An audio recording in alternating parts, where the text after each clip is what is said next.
But unless you pay attention to the fear, you'll never discover the parts of you that are still stuck back then and are getting re-triggered over and over.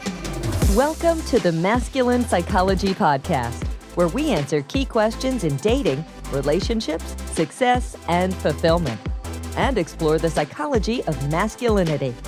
Now, here's your host, world-renowned therapist and life coach, David Tian. Welcome to the Masculine Psychology Podcast. I'm David Tian, your host. In the last episode, I went into the one simple shift that can completely transform your experience of life.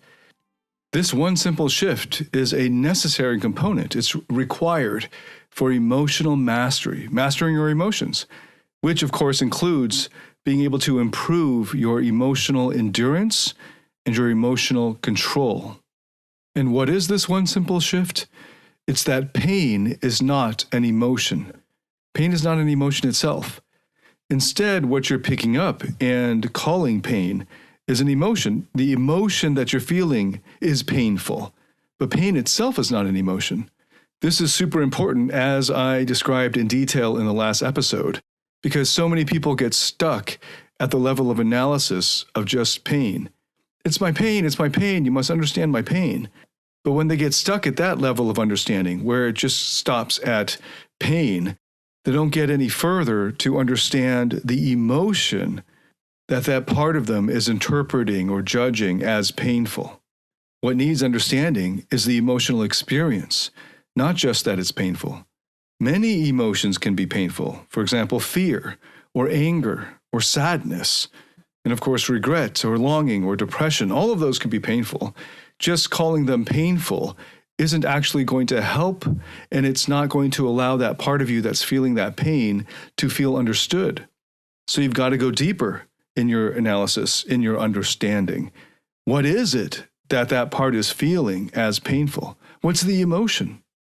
In the last episode, we looked at the example of inner conflict as a common achiever pain, as something they considered painful. And the more we looked at it, the more hopefully you followed along and realized that inner conflict or inner disagreement is not intrinsically painful. Inner conflict or inner disagreement doesn't have to feel painful.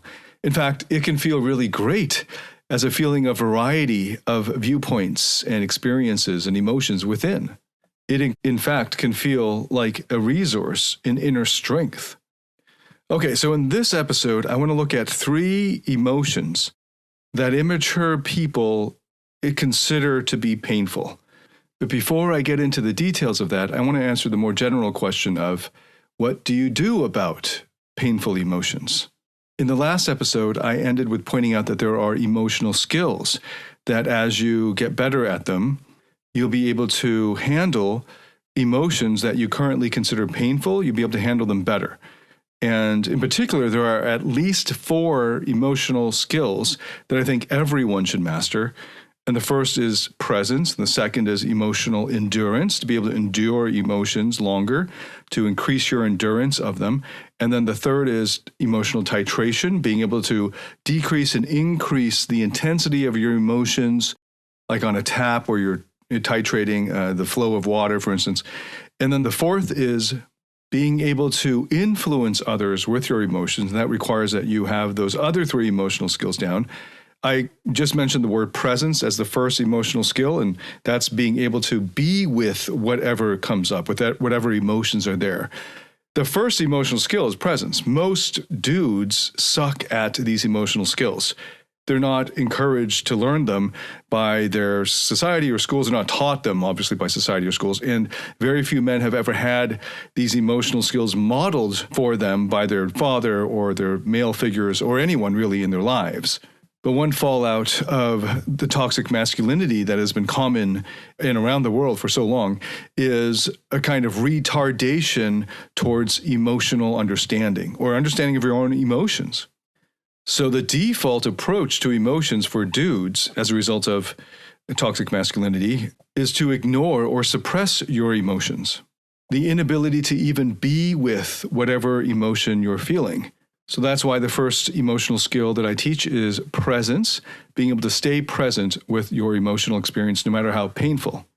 So I cover all 4 of those emotional mastery skills and a lot more in my program, Emotional Mastery. So those are skills that you can build over the course of weeks, months, and really realistically years. And they will lay the foundation for you to do the therapeutic process. So one good analogy for this is like strength and conditioning is like these emotional mastery skills, and then the actual martial arts skills or the actual game skills, the skills that are specific to your sport, are on top of that, on top of the basic strength and conditioning. So these emotional mastery skills in terms of therapy are like the strength and conditioning. Because if you can't be present with your emotions, if you can't endure them long enough to work with them, or even to identify them, and if you can't regulate them, that is, if you're unable to steer it back or bring it back from overwhelm and you're just, hallucinating and you lose your breath and faint, then therapy won't help you because, you'll be unconscious. Right? So those are basic strength and conditioning for doing the therapeutic process. And I highly recommend it to everyone, like I would with basic strength and conditioning for any athletes or any people playing physical games. Okay, so moving on from the emotional mastery skills is the actual therapeutic process. So what's that about? And I will show you a little bit of it because, of course, if I'm speaking to other therapists or other practitioners, it's going to have a lot more steps to it. But overall, as someone would be the recipient of being led through the therapeutic process, you don't have to know all of the details. But especially for those clients or those students who are highly intellectual or have dominant cognitive parts, they would like to know, period. And they like to know a lot of things, including what's coming up, what they're doing, and that'll help their intellectual parts of them relax enough to go through the process. The process itself is not intellectual. So that's as an aside, one of the most common pitfalls for intellectual type people is that they are stuck on the analysis level. When what the therapeutic process is actually about is it's an entirely emotion-driven exercise. It's about growing using emotions. So intellectually, it's quite simple because all of the work, the effort will be through the emotions. Okay, so what do you do about a painful emotion? Let's say you've got this painful emotion, and let's say that you have enough presence to notice it and enough endurance to be able to stay with it for, let's say, 10, 20 minutes. And that should be enough to get you started on the therapeutic process. So let's say that you have that as the foundation. And then what do you do? The first step is acceptance. Accepting that this emotion is there. So you're not pretending like it's not there. You're not trying to wish it away. You're not trying to suppress it. That emotion, whether it's sadness, anger, despair, whatever it is, fear, is there. And it's okay for the moment that it's there. You're able to stay with it and accept its presence. Then that allows you to move into the next phase, which is to start to understand why you're feeling or why that part of you is feeling that particular emotion and why that particular emotion feels painful to that part. Okay, so the first 2 steps are acceptance and understanding. Right there is where most people already get stuck. They already checked out. They can't see why or how they could accept this painful emotion. They just want it to go away. Tell me how to do it, to make it go away. Give me the steps to make it go away. And they're not even able to get past step 1. Step 1 is to accept that it is there and that it's okay, part of what's implied by acceptance, rather than just noticing it. Acceptance implies that you accept that it's there. In other words, it's okay for you that you or this part of you is feeling this fear or sadness or anger or despair or depression or anxiety or whatever. Once you reach that emotional state of acceptance, then you can be with the part long enough that it can relax as a result of the acceptance and begin to show you how it got this way, why this emotion is so overwhelmingly painful for it. Now, if you're a longtime listener of this podcast, you would be following along and be like nodding, like, yes, I got it, okay. But if you're not, you might be thinking, What? Isn't it obvious that fear is painful and yucky, or sadness is a horrible emotion, a negative emotion that no one would ever want to feel, or anger is a negative emotion and I would never want to feel it? Isn't that obvious, David? How could I ever arrive at a place of accepting it as okay? I could do it momentarily to make it go away, but ultimately, I could not ever accept that it's okay that a part of me is feeling that way or that I'm feeling that way. No, David. Okay, so now we move into looking at these examples. I've chosen 3 of the most common examples for that people interpret as painful, and those are fear, anger, and sadness. Let's look a little bit more deeply at them and help you to move from step 1 to step 2. I'm going to assume that you're at least able to enter into a state of acceptance for the length of this podcast, or at least maybe 5 to 10 minutes as I look into each of these emotions one at a time. So let's look at fear first and try to then understand it, moving in therefore into step 2.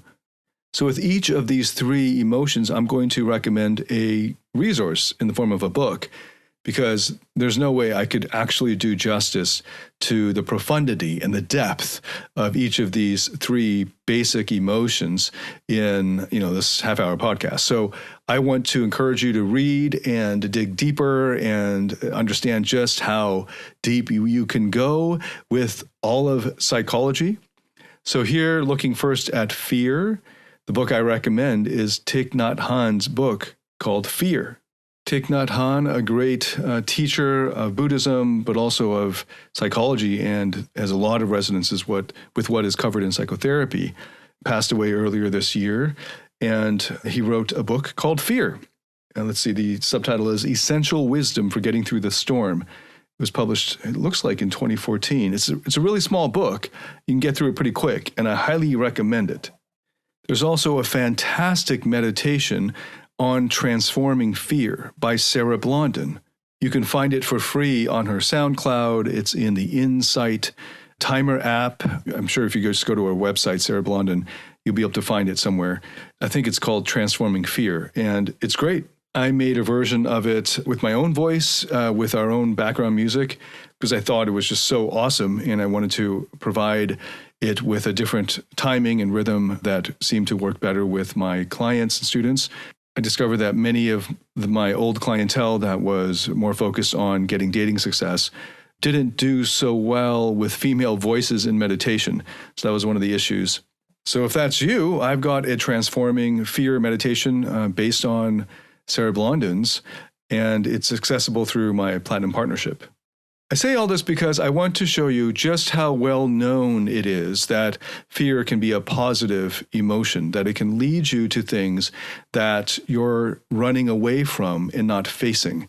And these parts are calling your attention to these things that you've been in denial of, and that's why there's fear there. If you go through the therapeutic process, you will eventually be able to access what IFS therapy calls your true self, which is full of courage.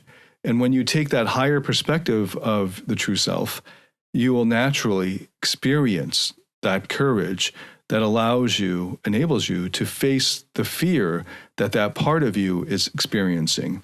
One of those tricky things about understanding is plenty of people will say, as they go through the therapeutic process, when they're early on in it, they'll say, I totally understand this part's pain or fear or whatever, because they are experiencing the pain just as the part is, because they're blended, identified with that part, and they are no longer in their true self. And as a result, it actually doesn't go anywhere, because you basically just re-traumatize this part because you've dredged up these old memories or whatever, and you're just experiencing them again. So in the therapeutic process, it's important, as you are bringing up the sources or the origin of the fear that you're feeling right now, and you're able to stay with that part long enough that it can show you what it's rooted in, usually, almost always, some kind of childhood experience, that you're able to also have enough self-energy, so to speak, enough of the higher perspective that you can help that part of you that's feeling that pain, that's feeling that fear, and not get lost in that part's emotions. So this is an important distinction to keep in mind. Empathy versus compassion. Empathy is good to show other people. It makes them feel understood. But If what you're feeling is empathy, that is, you are experiencing what the other person, or in the case of the therapeutic process, what this other part of you is experiencing, then you actually can't help that part because you would also be lost in the pain, immersed in it, just like the part that you're trying to help is. And this happens so commonly when the therapeutic process is rushed in the early phases because there's not enough what therapists call self-energy, or not enough of the higher perspective. What we're instead looking for is compassion. And compassion is where you feel compassion for the part that is suffering, but you yourself are not embroiled in, or not sucked into feeling the exact same suffering and lost in it. So you have compassion which does not require empathy. If you have enough of that self-energy, or if you have a pretty solid grounding or footing in the higher perspective, you can come in and out of it. And this is a more advanced skill in the therapeutic process, where you are able to enter into the perspective of the part that is in pain or suffering and really feel it, really get it, and then come out of that. Only when you come out of it, while still, of course, having compassion for that part that's suffering, only when you come out of it so you are not overwhelmed by that part's pain or suffering, only then can you actually help that part. Okay, so I said I was going to look at specific examples, so let's do that. So with fear, here's a common example. Let's say a guy who was bullied in school when he was very young, let's say 8 years old or so. And as a result, anytime another man or life conditions resemble the time when he was bullied, he begins to feel fear and anxiety and nervousness, and he starts to feel paralyzed. Now, for most people, they don't even know what the root or sources of it are. They just feel the fear, and then they think it has to do with what's happening right here and now, when, in fact, it's often out of proportion to what's happening here and now. For instance, their boss at work uses a more boss-like tone of voice and may be disappointed in his performance that day, so the boss kind of just tells him, get to work, or whatever it is, right? So, or something I've experienced quite a lot is, as a philosopher and someone who loves to debate ideas, and being on the school debating team all the way through university, I enjoy the back and forth debate. I mean, I was a philosophy professor, and I've discovered that there are a lot of guys who have trouble with women who get triggered when I debate with them or just question their viewpoints or their ideas or the thing that they say. And this is especially common in Asia, where they were punished, in a way, bullied by their teachers. And they had a kind of authoritarian education style, which was all about get memorization and rote learning and get the answer. And that's all that matters, not the thinking itself and so forth. And they were never encouraged to ask the teacher questions and all of that, or to debate with the teacher. They weren't encouraged to think for themselves. They were just taught for the exam and to regurgitate answers for an exam. And in situations like that, where now as an adult in his 30s, this guy is now frozen and paralyzed just because my tone of voice and my mannerisms, the way in which I am questioning him, is close enough to remind him of that time back then. But he's not even aware of it because he hasn't done the therapeutic process. So he just experiences it as triggering. And if he was a coddled American or coddled Westerner in the current university system, in many cases, not every university system, but in many cases, you will then blame the interlocutor, you blame the questioner, you blame the teacher, right? And then you want to create a safe space where they never are questions, they don't feel triggered or whatever. And you never actually go through the therapeutic process of discovering the source and origin of it. And that's why it's so important to notice your fear. So if you can notice your fear, accept that it's there, stay with it long enough without wishing it to go away, but instead becoming curious about it, coming to this emotion with interested curiosity to see what it has to show you. Then if you can stay with the fear long enough, you can float back. This is called the float back technique. I learned this in my schema therapy training. Floating back to an earlier time in your memory, ideally of the first time you can recall, and every time the more you go with it, you'll recall earlier and earlier times. But going back to an earlier time that you can recall feeling this way. And there you will discover those inner child parts of you that are holding the pain of this fear most intensely, most acutely. And that's what you've got to discover through the therapeutic process. You can do that. And that happens in step 2, right? So first you accept that this emotion is there. You assume that there's a part of you that's feeling this emotion and you want to learn more about it. So you get closer and closer to it. Of course, in order to get closer to it, you've got to be able to hold it there and not wish it to change or scare it away.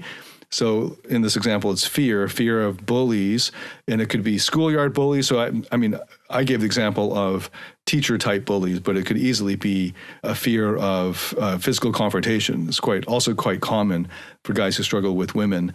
They're afraid of alpha, quote unquote, dominant dudes, right, who easily intimidate them. And in these situations, if you can maintain the adult perspective, and that's like bare minimum for higher perspective, right? So you have the adult perspective. You realize if you just wake them up to it, like, what are you afraid of now? You're a 35-year-old adult in public and it's broad daylight or whatever, right? So there's no real physical danger. And then you can also get him to do martial arts training or self-defense training or whatever it is. Right? There isn't, and almost always, if you get them into their logical frame of mind, they'll realize, they'll admit that there isn't any real physical danger, but their fear is out of proportion to the actual circumstances in the present. The same obviously goes with me questioning them in a classroom or a seminar setting. In fact, I'm just using a Socratic dialogue style to help them learn better.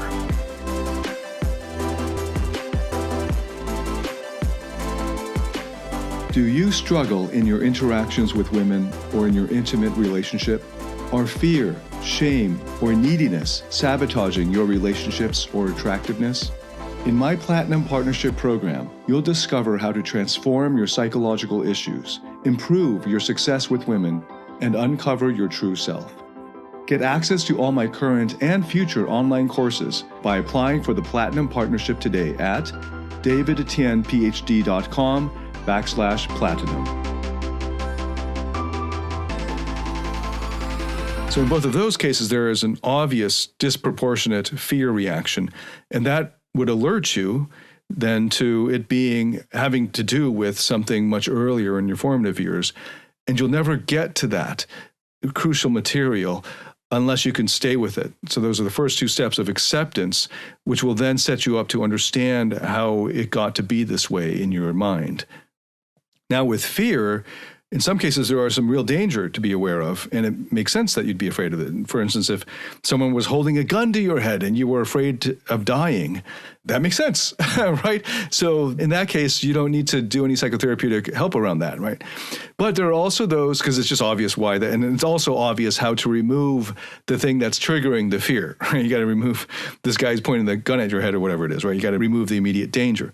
But in some cases, people are just afraid of future projections, such as the fear that everyone they love could die. And that could happen. There's a possibility of that, no matter how minuscule. There's also the possibility, and the very real, like 100% probability that they will die at some point, and so will you. And if that causes a lot of fear in you, it should also cause a lot of other emotions, hopefully, because I set it up as you love them. But you might start with fear. It's important that you confront that fear and hold it in place and not just go, oh yeah, no duh, but just hold it there because it's a future projection. And there's a lot for you to learn from. And death anxiety and the fear of death is one of the most therapeutically productive subjects or topics or material that you can stay with, because staying with death and your fear of it will open up everything else, because it's actually about life. And it's about what you're missing out on in life and these parts that are alerting you to the things that you will regret when you die if you haven't experienced these, and so on. There's so much to it. In fact, there's so much to it that I did a 4-hour YouTube video series on it, and you can find that on my YouTube channel. And if you want a great book, like the landmark book on this topic, it's The Denial of Death by Ernest Becker. I think it was a Pulitzer Prize-winning book. Awesome book. I think everyone should study the heck out of that. So whatever it is that you're afraid of, you ask, how much is it rooted in reality? Assess the actual probability of danger. So if it's that you're afraid of someone shooting you and they actually have a gun to your head, okay, that's probably not a therapeutic issue. But if it's a future projection, or if it's not a really present danger, but you're experiencing this fear, stay with it long enough that you can learn the roots of it, because then it will open up everything else. And eventually, if you follow the therapeutic process, you'll be able to unburden this part of the burden of its fear.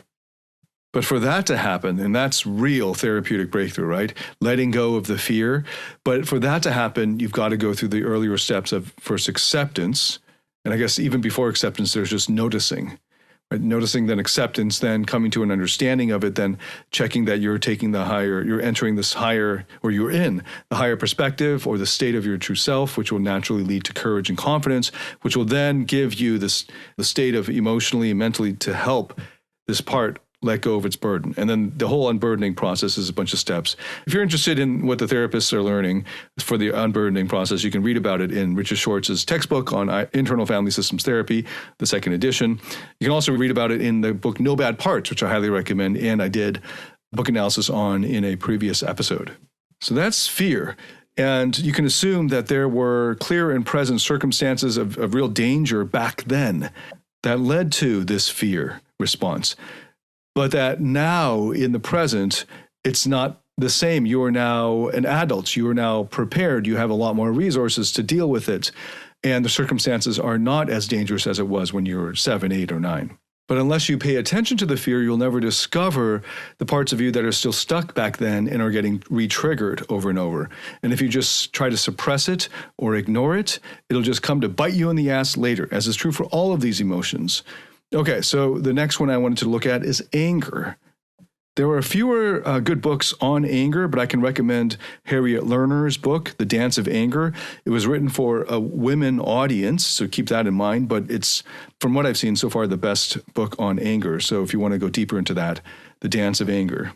Anger is a lot more straightforward for you to learn from, because what anger is it's like an alert system. It's a warning signal. It's a red flag. You can assume that there's a reason for the anger. And when you can stay with the anger long enough, then you can discover what it's warning you about. I chose to address these in that order of fear, anger, and then sadness, because they often are experienced in that order. So when you're afraid of something, one common response is to get angry, because anger mobilizes your adrenaline, it gets you ready to fight back, and so on. So when your boundaries are violated, you might experience anger. And anger gives you the energy physically to say no. So obviously right there, it's pretty obvious that anger can be useful, especially in self-defense. But there are a lot of guys for whom anger is a taboo emotion, because when they were growing up, either their dad, who was abusive, was displaying lots of anger, and as a result, they're afraid of the anger. So the part that's afraid of the anger is more dominant and is afraid of the anger that they've been repressing, because we all have parts of us that are angry before we do the therapeutic process. And many dudes just repress that stuff and think that it's not acceptable, so they don't let it out until they become incels or something, or they drink enough that it just comes out uncontrolled, like some Hulk response. So anger can be a response to having your boundaries violated, and it's important to then stop and notice and get clear on whether in fact your boundaries were violated, and to discover how they're being violated, who's violating them, and all that, and make decisions about that relationship or those interactions or whatever. Plenty of guys are also afraid of anger, not just because they saw it modeled in an extreme way and with negative consequences to them, but also because maybe they were punished when they were kids when they were angry. And this is pretty common, especially in Asia, where in order to control, especially boys, when they get angry, they're just punished physically, corporally, or they're shamed. And as a result, they're never taught how to deal with their anger. Gabor Mate makes a great point about Jordan Peterson's commonly shared dating advice about having the son who is having his temper tantrum just wait on the stairs until he can compose himself, and then he's let back into the tribe, so to speak, the dinner table or whatever. And how that just basically teaching the boy, it is giving him the room to self-regulate, but it's also teaching him that anger is not an acceptable emotion in society. And if he feels it, he'll be excluded, he'll be isolated and cut out. And that's a great illustration of an old or more traditional style of parenting And to be frank, people just didn't understand these emotions very deeply back then. And that was a behavioral conditioning type of parenting response. Versus nowadays, and we understand a lot more about how trauma works, about developmental psychology and how the child's brain works and so forth. And we can see the detrimental effects of that type of parenting style 20, 30 years down the road. I do want to point out that I'm a fan of Jordan Peterson. I've talked to him personally one-on-one, and this is just an area where we disagree. But there are areas where I pretty much disagree with everyone, and that's just a mark of intellectual discussion. As a professor, we were paid to disagree with our colleagues and then go out for beer afterwards. So this is just normal. I'm modeling this for a lot of the guys who are guru worshiping and passive in their own learning. They don't take responsibility for their own learning. They're looking for someone who has 100% of the truth so they can just brainwash themselves into believing it. I want you to see that you can disagree with people and still admire them or respect them. Okay, so the same thing that happened with fear, noticing the disproportionate reactions to the present circumstances, alerts you to the need for therapeutic work because that triggering of a disproportionate emotional response of fear, in this case now anger, alerts you to the fact that this is rooted in something much deeper, longer ago. And if you notice that you're getting this out of control anger reaction too frequently, or if you're just worried at any point when you went into a rage and you're wondering what that was about. And of course, there are circumstances where it makes sense that you go into a rage, like you're being raped or someone's trying to rob you or something like that. Makes sense because it's a self-defense response. But if in response to some words that someone says, instead of thinking to yourself, sticks and stones, and get real, right? Instead of that, you burst into a rage and maybe you even black out as you're punching the guy, right? That is a disproportionate anger response. And that definitely has something to do with earlier formative experiences. And if you can stay with the anger and make it okay for that to have been there, but you can tell that this part is in distress because it probably doesn't feel that good, especially if it comes up frequently. Then if you can stay with it long enough, that's the acceptance step. Then you'll be able to move into the understanding step. And then you start to get into the therapeutic process. And often anger that's disproportionate is a result of repressed anger from long ago when you were told that, or taught, or modeled, or communicated to that anger in you is not acceptable to your loved ones or your caregivers. Or a parent figure was enraged or had extreme anger in front of you, and you, as a result, repressed own parts of you that were also angry. So you'd have these repressed anger parts, or repressed parts that are angry, as a result of not allowing them to express their anger back then. Okay, now finally, sadness. Sadness is the biggest, most important emotion therapeutically out of that triumvirate of fear, anger, and sadness. In fact, it might even be the most important therapeutic emotion. It is sort of the final stage before the breakthrough happens. Because what will happen is, what I've set up here is fear. You first feel the fear. In a lot of toxic masculinity or tough guys, they pretend like they don't have the fear, but they actually do have the fear. So they don't get anywhere with the therapeutic process, and they just pay for it later on in their lives. But often they get over the fear by galvanizing an anger response. So they feel anger in response to first feeling fear, because then they can take action and get out of that paralysis response of fear. But now they're disproportionately angry, and so they fly into a rage. And then eventually the energy leaves them because it's quite taxing to be in that Hulk mode. And now they're tired, and maybe they left some destruction as a result. And now they're able to experience the emotion that's underneath all of that fear and anger, which is the sadness.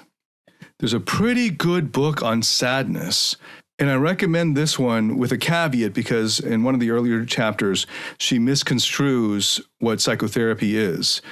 But her stories and the approach overall towards sadness is wonderful, and she writes beautifully, and this is the book called Bittersweet by Susan Cain. It came out relatively recently, and it was a New York Times bestseller. You might have seen it in the bookstores. It's a great book. Highly recommend it. And it's a great start to understanding sadness. If you want something deeper, or psychotherapy, psychology, I highly recommend the books on my reading list, which I hope to update soon. And you can find that from my website with the drop-down menu. And there you'll discover the books by John Bradshaw, for instance, Healing the Shame That Binds You, The Drama of the Gifted Child by Alice Miller, When it comes to sadness, there's a lot more resources, a lot more books that cover it and the positive aspects to it and so forth. I've covered it as well in other episodes, so I'm not going to dwell on it too much here. I just want to point out that sadness is so important that if you can't get to the sadness, then you're not done yet in helping that part of you that's holding the pain. And if you haven't been able to experience sadness itself as a positive emotion, that's because you haven't entered the higher perspective. And that's what I will cover in the next episode. The higher perspective is required to be with all of these emotions, but especially for sadness, because there isn't an obvious use for it as there is for fear or anger as a way of like survival. Sadness, how does that help us survive?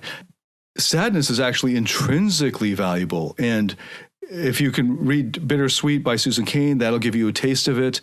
But come back to the next episode where I'm going to be using sadness as the launch pad for getting into describing the higher perspective of how something that's sad could be beautiful, and how sadness is the flip side of love. Whenever you experience love, you will alongside of it experience sadness. And it is a beautiful feeling.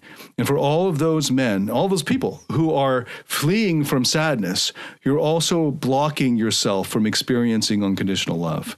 The same could be said of fear. If you haven't been able to access that courage to confront the fear that the love might not come back to you, then you're never actually going to be able to experience unconditional love either. So to recap, in this episode, I dug deep into fear as an example of how to do it, how to be with and accept and understand an emotion that you think is painful. I also addressed anger, and I recommended 3 books, and the third had to do with sadness. And that's such an important emotion that I'm going to start with that in the next episode and use that to illustrate and to expand on the higher perspective. Just before I go, I want to share a quick story about a client named Reggie. Reggie, when he was growing up, had an abusive father, and the father was abusing his mother, beating her in front of him for many years growing up. And he had to live through a lot of uncertainty. He defended his mother against his father. And as a result, he would often get these panic reactions when life was going too well, because often these fights were precipitated, or what came just before these fights were some promise of going to Disneyland or having a fun day at the park or something he was looking forward to of fun. And then the parents would fight, and then it would get really brutal. And so he would be on guard. And then often they would just cancel the fun thing that they had promised. And eventually he learned to just not get his hopes up. But even worse than that, not getting his hopes up, he would start to feel anxiety and panic because he was anticipating some traumatic event happening. Even though now he's dealing with it 25 years later, he's still having these disproportionate panic attacks, and even having them without anything happening in the external environment. He's just thinking about them. And this something that he saw or looked at reminded him of, maybe it was Disneyland or whatever, and he would just be back in it. But he wasn't noticing what the memory was until we went through the therapeutic process together, and allowed him to give him enough strength to stay with what he was experiencing and be able to control his body and his bodily reaction to it, to continue to breathe through it and so on, so that he could breathe through and stay with the panic reaction without getting overwhelmed physically by it.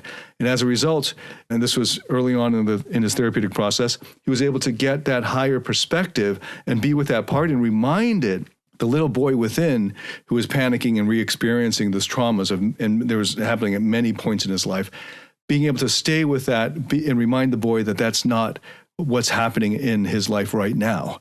And then over time to actually unburden, to help those inner child boy parts to let go of those burdens of the fear and anxiety and so forth. And as a result, the panic attacks went away. And he was able to access that playfulness and spontaneity and excitement without getting triggered into anxiety and panic. That's the story of Reggie. If that interests you, then you definitely have to come back to the next episode where I'll be getting into how to access the higher perspective, what the higher perspective is all about. If you like this episode, please let me know. If you have any feedback on this episode whatsoever, let me know. And if this helped you in any way, please share it with anyone else that you think could benefit from it. Thank you so much for listening. I look forward to welcoming you to the next episode. Until then, David Tian, signing out.